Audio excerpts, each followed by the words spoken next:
ये आप कहाँ आए हो? आध्यात्मिक जागृति सेवा केंद्र। तो ऐसे कभी दोस्तों में बात होती होगी, हम भाई वहाँ जाते हैं, क्या बोलते हैं, एक आध्यात्मिक केंद्र है। तो कोई कहेगा कि ये अध्यात्म क्या होता है?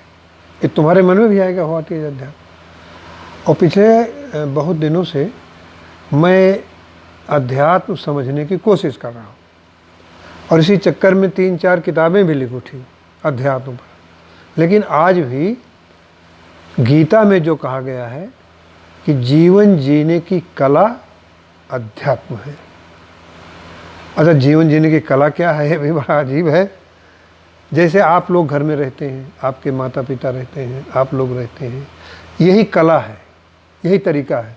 और हर घर का अलग अलग है, ये भी नहीं सबका एक हो। तो देखा देखी हम समाज में जो सीखते हैं अपने घर में, उसको मतलब उसको लागू कर लेते हैं, जो अच्छी बातें हैं, और गंदी बातें भी लागू कर लेते हैं। तो मतलब उसमें गड़बड़ भी हो सकता है और अच्छा भी हो सकता है। तो अध्यात्म का मोटा मोटा आप लोगों को ये समझना चाहिए कि हमें एक अच्छा इंसान बनना है। अच्छा इंसान है क्या? अरे यार, ये लड़की बहुत अच्छी है, देखो अपने काम से काम रखती है, हमेशा नीचे इसे सर के चली जाती है, पढ़ने में बड़ी अच्छी है कि नहीं? जैसे ये लड़का, अभी से लोग कहने लगे हैं कि ये लड़का, इसमें आध्यात्मिक गुण है। क्यों? कि ये बिना मतलब बोर हुए 1 घंटा बंदा ऐसे बैठा रहता है, जैसे कोई महात्मा। हाँ तो अध्यात्म का।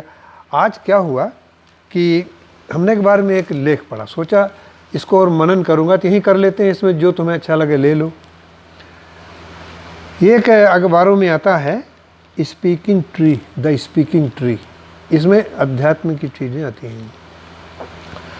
तो व्यसन कोई भी हो, वो हमारे ब्रह्म भाव को ढक देता है। व्यसन कोई भी हो, वो हमारे ब्रह्म भाव को ढक देता है। ब्रह्म भाव मतलब, एक भजन है कि भजन नहीं, इनकी वो है, साखी है कि मोह को कहाँ ढूंढ रहे बंदे, मैं तो तेरे पास हूँ।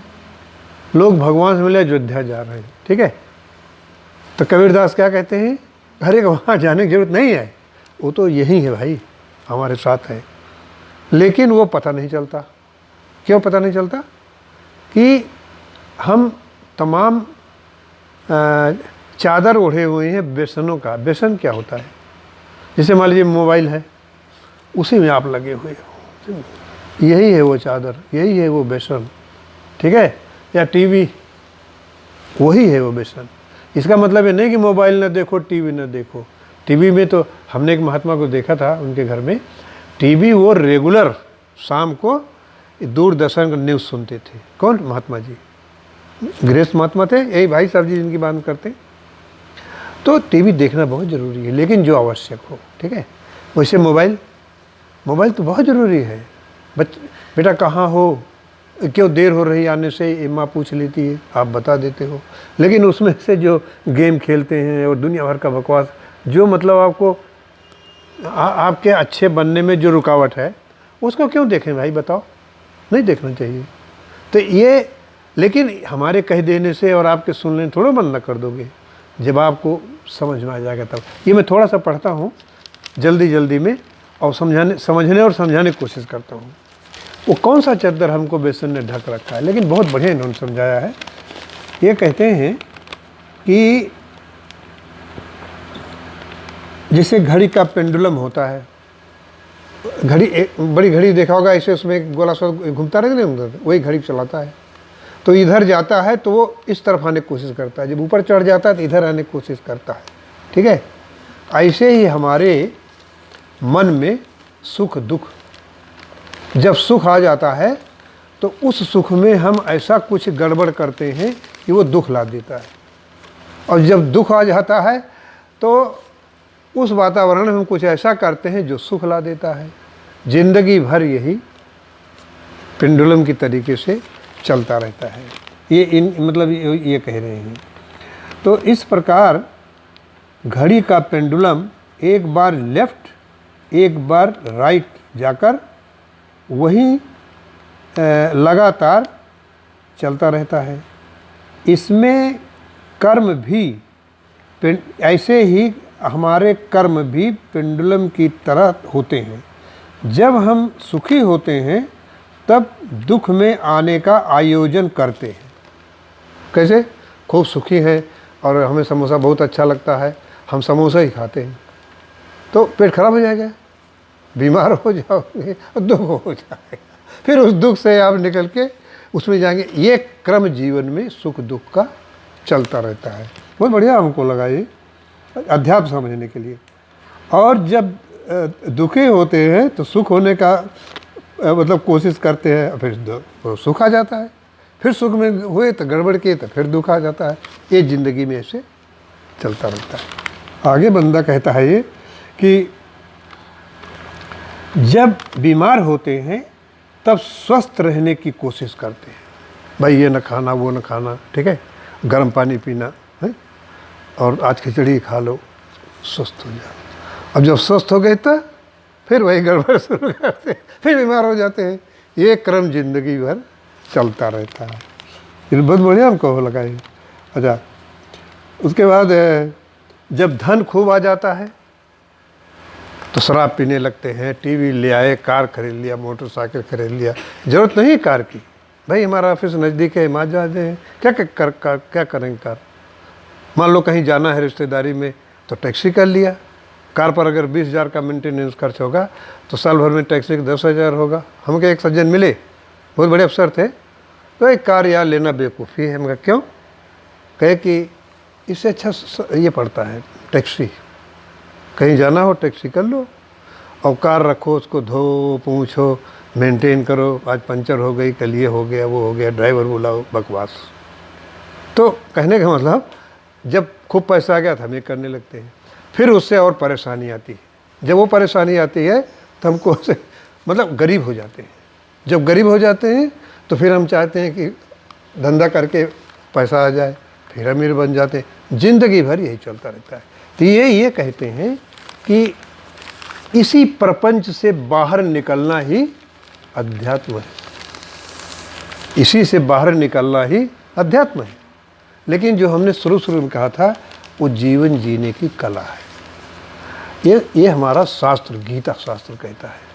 तो हमें सबसे अच्छी डिफिनीशन यही लगी। तो करना क्या चाहिए आप लोगों को? जो हम करते हैं करना ये चाहिए। अच्छा, ये हम अपने आप इसके लिए नहीं करते कि हम आध्यात्मिक बन जाएं, ये हमारी आदत थी। लेकिन ये आदत जिसकी होती है उससे नकल कर लेना चाहिए। जैसे मतलब कोई कुछ बताए कि साहब तुमने अच्छा लगा, ये बड़ा अच्छा काम है इनका, ये तो एक डायरी लिखते हैं और अच्छी सी बातें उसमें लिखते रहते हैं। तो ये किसी का देखा तो हमने भी नोट कर लिया। अभी हम आ रहे थे तो एक सज्जन मिल गए जो ये किताब खरीदे हैं, कौन सी, हर बच्चा है खास, और हमने उनको एक किताब और दी है। 3-4 किताबें उनको हमने पढ़वाया अध्यात्म की। तो मिल गए तो वो अपने आप बताएंगे, भाई वो जो किताबें हमने आपकी पढ़ी उसमें सबसे अच्छी किताब हर बच्चा है खास, वही सबसे अच्छी किताब है। क्योंकि उसको तो पढ़ के मतलब अनुभव से ऐसा लिखा गया है कि बड़ा आश्चर्य होता है जिसने लिखा है। और यही तो किताब है जो यहाँ पर पढ़ी जाती है, और सरिता ने लिखा है। ये थोड़ो किताब लिखना चाहती थी, वही डायरी में जो अच्छा लगा लिख लिया, डायरी में अच्छा लिखा। जब तुम 50 साल के हो जाओगी या हो जाओगे तो देखोगे यार तो बड़ा महत्वपूर्ण है। जैसे अभी बैठे बैठे क्या लगा, ये भी सोचना ही हमारे मन में आता है कि ये जो हर बच्चा है खास किताब, इसका अगली किताबें क्या लिखें।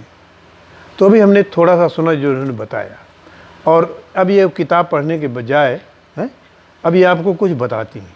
ठीक है, जो बताती हैं वो इनके जीवन के अनुभव का निचोड़ है। दूसरा, आप लोग स्टूडेंट हो, ये मतलब शिक्षिका हैं, टीचर हैं या मतलब क्या बोलते हैं कि हेडमिस्ट्रेस हैं, तो इनको बच्चों के तमाम व्यवहार, अच्छाई बुराई सब इनको पता होता है। तो जब ये एक हफ्ते में आती हैं तो उससे संबंधित बातें आपको बताती हैं। तो उसमें जो अच्छा लगे, ये हम नहीं कहते सारा तो किया नहीं जा सकता और करना भी नहीं चाहिए, लेकिन जो अच्छा लगे उसको फट से अडॉप्ट कर लिया, क्या दिक्कत है कि नहीं। जैसे मान लीजिए अभी आप घर जाओगे तो एक कॉपी बनाओ हमने तो बार बार कहा वो लेकर आया करो, लेकिन नहीं लाते होते कापी बनाओ। और आज जब सोने लगो या कल सुबह उठो जब मूड आवे, कल मैडम ने क्या बताया था, अंकल ने क्या बताया था, अंकल लोगों ने क्या बताया था, वो 2-2 लाइन लिख लो। बाद में आप भी ऐसी किताब लिखोगे, सबका अलग अलग होगा क्योंकि स्वभाव अलग अलग है। वो किताब वैसे ही बनेगी जिसमें हर बच्चा है खास। और आज के समाज में मैं देख रहा हूँ बेटा, दो ग्रुप बहुत परेशान है।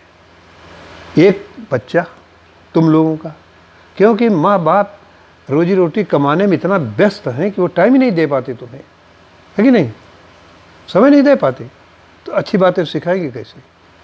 वो तो यहाँ आते हो थोड़ा बहुत बात हो जाती है।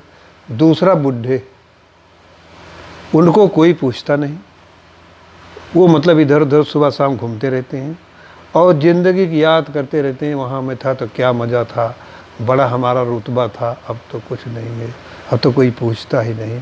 वही पुराने विचारों में खोए रहते हैं और दिमाग परेशान रहता, रात रात नींद नहीं आती।